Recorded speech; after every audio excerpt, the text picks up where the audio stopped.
So what I loved about where the story is set in this one is because for me the Pan stories have always been about escapism. Especially I've grown up in a war situation, so it was the perfect escape route. Is that what it's all about for you as well? Those stories about escaping reality, imagining a better one? I think, I enjoy the element of wish fulfillment, this idea that we can project our best outcomes and experience them through storytelling. And at the same time, I feel like I wanted to make a film that reflected my own son's fears, and then to show him how through bravery and fun and good form he can overcome those fears, and to see that he can triumph. Absolutely, and it feels like this theme was quite important for you, the theme of fear and children, because yesterday at the premiere you asked the under six Yes. to listen to you for a specific Yes. message. So are you very careful about how children are going to view this story? Of course, yeah. I mean, I made the film for my son, and I wanted him to be able to enjoy it, and then all his friends, and then extend from there. But I think you certainly have a responsibility as a filmmaker when you're making a kids' film in a different way than when you're making kind of Anna Karenina or Atonement, some serious adult movie.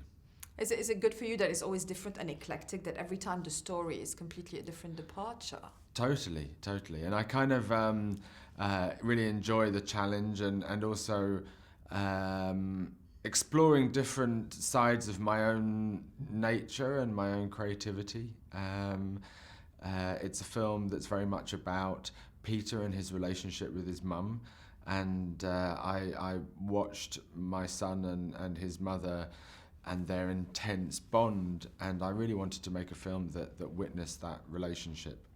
When you have a young actor carrying a whole film, knowing that children are so spontaneous and surprise you all the time, how much do you direct him and how much do you let him have this spontaneous, impulsive kind of performance? I kind of like working with kids. I with Saoirse Ronan on Atonement, and now Levi in this movie, they come without any baggage. They don't have sort of bad habits. A lot of actors, pick up bad habits along the way.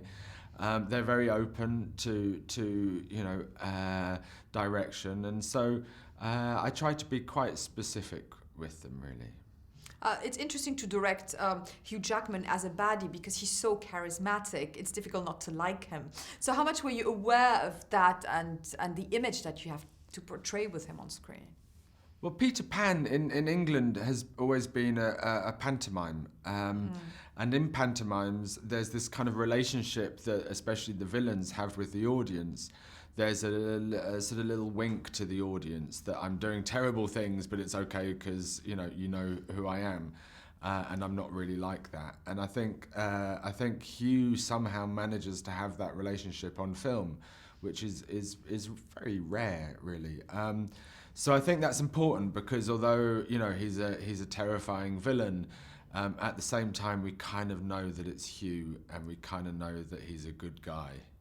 Yeah, it's important to have that reassuring feel. Yeah, for the kids, No, absolutely. Who was the fan of Nirvana and the Ramones? Whose idea was it? It was kind of mine. We did a pirate boot camp, and we tried playing some sea shanties, and it was all a bit too wet. And so then we put on some punk rock, and everyone started pogoing, and it seemed like that was the right music for the atmosphere of the pirates. And how do lyrics become a little bit part of the storyline for you? Well, I think there's a kind of entertainment factor to Blackbeard. He likes to put on a show, and so Smells Like Teen Spirit felt like the right track for his first arrival in the film.